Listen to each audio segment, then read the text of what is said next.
Welcome to Take It from the Ironwoman. My name is Susanne Müller, your host and the Ironwoman. This podcast is about empowering yourself and others to make real changes in the world. You will hear from everyday, smart, sophisticated, hip people like you and me. Not everybody has to be an Ironwoman to impress the world. Together, we will learn from the sports and business leaders how you can become a more successful person as an entrepreneur or a leader. It's one step at a time, one day at a time. Take your steps now. Take your big steps now. Join me on this journey to success. Take it from the Ironwoman. We only have special guests. And today we go to Betsy. We just met a few days ago when we went to the meditation center at the Garrison Institute. And runners, they always fall in love with each other. We have a lot to talk about. It's about the running, photography, and also a Buddhist practitioner. Betsy, tell us a little bit, give us a glimpse into your life today. I start my days with meditation. And since we did that week-long meditation retreat, I feel like it really deepened my practice. I'm now able to sit in the morning for a very long stretch, get up really early, do that.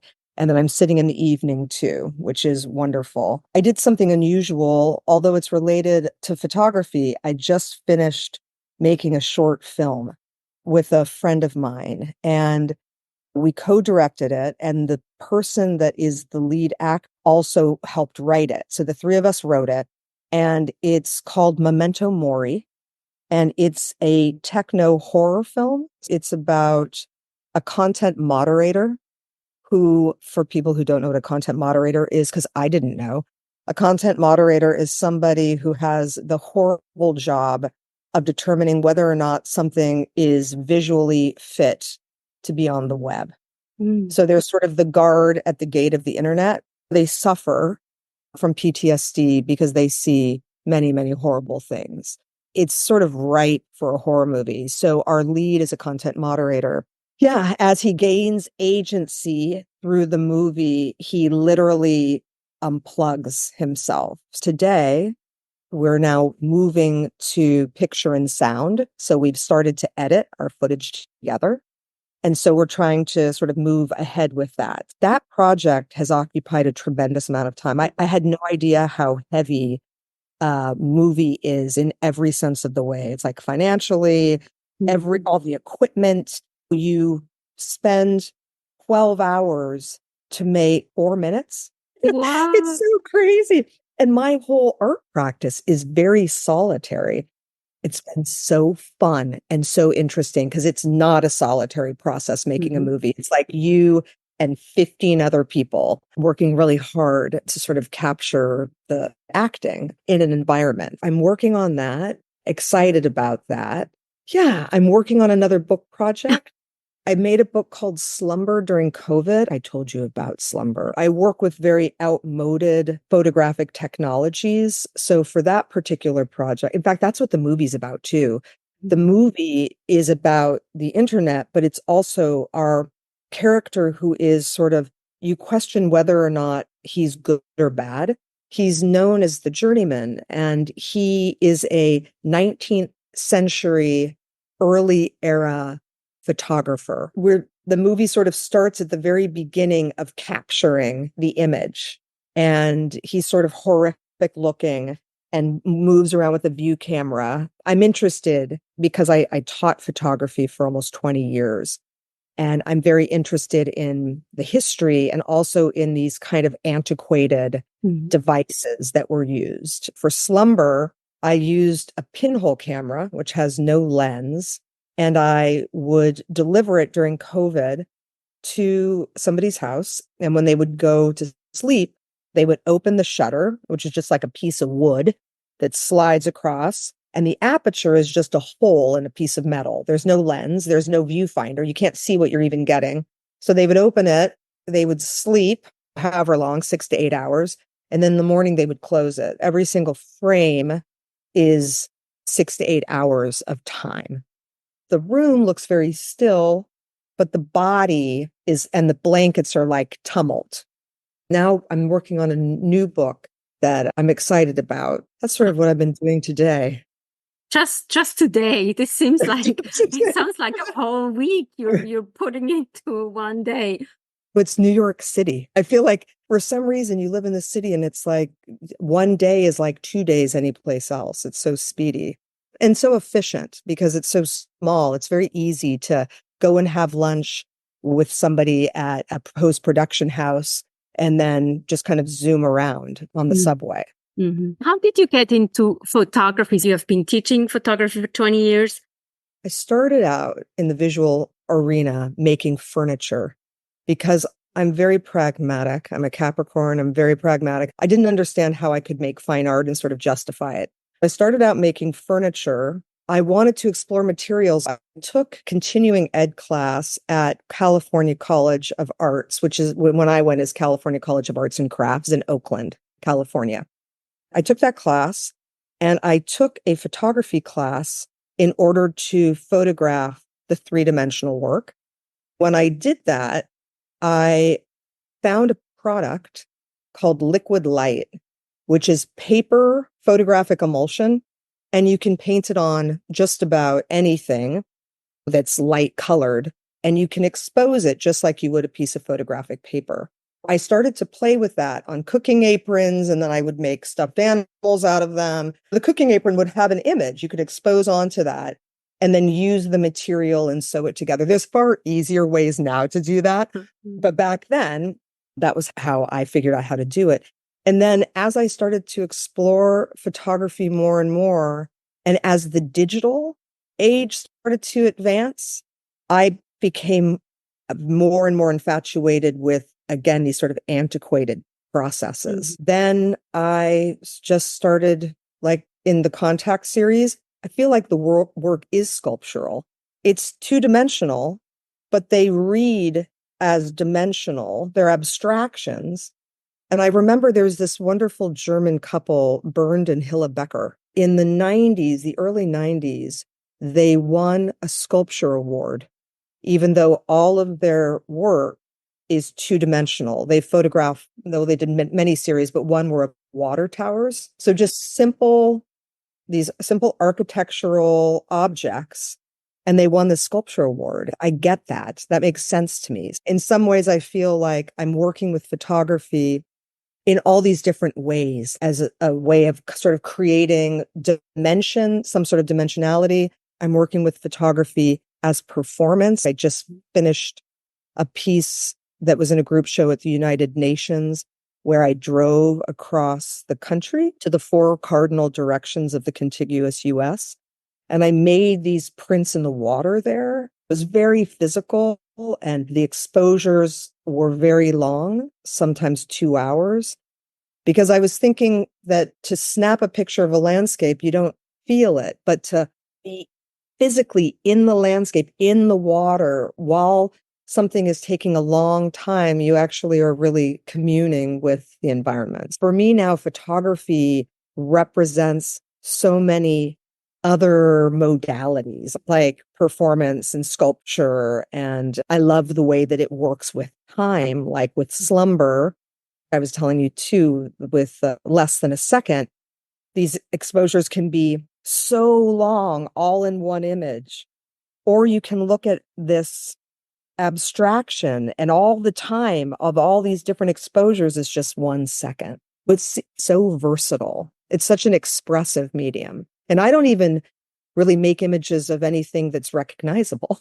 I have to say, I like when you don't see, let's say, a cup of coffee, or you can use your own imagination, and for everybody, it's something else. I like the crazy art. I like graffiti, and I like anything that is creative. I agree with you. It's interesting to think about that in terms of Buddhism, like sort of that notion of the first hit of something, and then what conceptual mind does to it. How you have this experience of light, and then all of a sudden you make a story about it. But that first moment is so opening, can be so opening. I'm very interested in abstraction because of that, because You don't necessarily just jump to a narrative. Well, maybe you do, but maybe you don't. Maybe there's some sort of little gap in the experience of seeing it that just kind of opens it up. Do you know the work of James Turrell? Have you ever seen his work? My God, it's so incredible.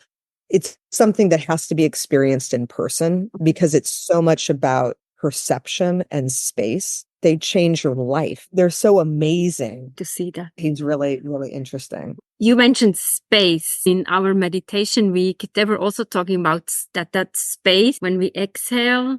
That comes to my mind. It's so beautiful. With the Buddhism and the photography, you can create your own space and make it your own space. Even the dark room, going into the dark room, each dark room is different. I was printing in London. I had a residency also in this little dark room called Dust outside of Paris. And that dark room was so particular, and it had these interesting bulbs, and it was just like I knew what I wanted to make because of the dark room itself. And so I feel like the container affects what happens. And I try to go in without any preconceived notions, really. Like sometimes I'll sketch things out. Well, maybe I should experiment with it. But I try to remain as open as possible because then you're surprised by what happens. And because the photographic darkroom process is so magical because you expose this piece of paper to light, but you can't see anything on it. It just looks like the piece of paper under the safe light. But when you put it into the developer, then all of a sudden you can see what you've done. Some of these pieces in the gray matter series, of which there's many different sub series that are all black and white or shades of black and white. All of those, some of them are quite intricate, meaning I had to expose the paper many, many times before seeing anything that I got. And so that process is just super satisfying because it's really wonderful to be surprised. Like you were saying, you don't necessarily want to just see the cup of coffee. You want there to be, you want to see, and maybe this is also like what you were talking about with the Pashna, like going out into space and the gap. And remember, Judy Lead kept saying, you don't know what you're going to find there. Sort of sense of being open makes everything so much more interesting. Couldn't agree more with you. And in today's world, we're exposed. I just think of TV, we're bombarded. And then when you have an experience like this, it's such a surprise. I can imagine that you are surprised every single time you go into the dark room and you're like, oh my God. Yeah. There's plenty of moments of judgment, plenty of moments of quote unquote failure. I did this one series. I had a residency, and that residency included an exhibition. And the exhibition space was haunted. It was this old house. It was built in 1890. And the paint is peeling. It had a very clear energy that was influential. And so I was like, how do I make work for this space? Like everything I was making made no sense. And so I started to put developer on my body. In this private darkroom, I would start to put developer on my body, and then I would lay down on these big sheets of photo paper, but pressing my body up against it because I felt like I was sort of trying to almost push through to some other time or some other place. And they're weird. They're very haunting because you can see the hair, the imprint of the hair. They almost look like printmaking or something, but they're also very active, and there's no head, and sometimes the limbs aren't really apparent, but it was surprising. And there was also a shower right next to the room because it's not good to put that on your body. But the shower was right there. So I knew I could do it. I knew I could get into the shower. I was going to be fine. I'm beyond childbearing age. Why not? Yeah. So I felt like, God, I've never done that before. So it's nice to just sort of be influenced by things that happen. What Our is environment. Exactly. And Judy, she mentioned that notion of being surprised and have a beginner's eye and be curious. We need to teach people more so that, and they're like, I want to know everything. No, let's just do something different. So interesting because I feel like the internet is this place where we have so much connection and we can connect and be connected to, right? It's not like all going one way, but it's crazy how it's become so limited, meaning you go and you look something up and it's plagiarized. You go from site to site and it's like the exact same words. Instead of being expansive, it's become quite narrow. Mm-hmm. We can see in this country how polarized it's gotten. It's just very narrow again, narrow. We have so many possibilities.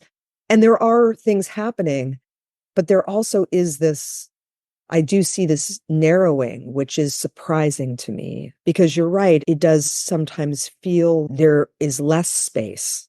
Everything's a little bit more compacted. Ideas, this idea on Instagram that you either like something or you don't like something. It's thumbs up, it's thumbs down. It's very narrow. Mm-hmm. Yeah, and we need to break out of this. Yes, I agree.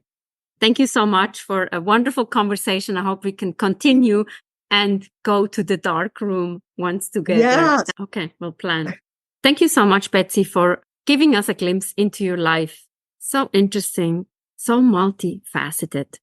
What are you taking away from this conversation? Take it from the Ironwoman. We have episodes every Monday or more with very interesting people, powerful people who have a very cool story. And Take It from the Ironwoman is also the book, Global Business Coaching with Sports Parallels. Thank you for your support. We'll see you next time.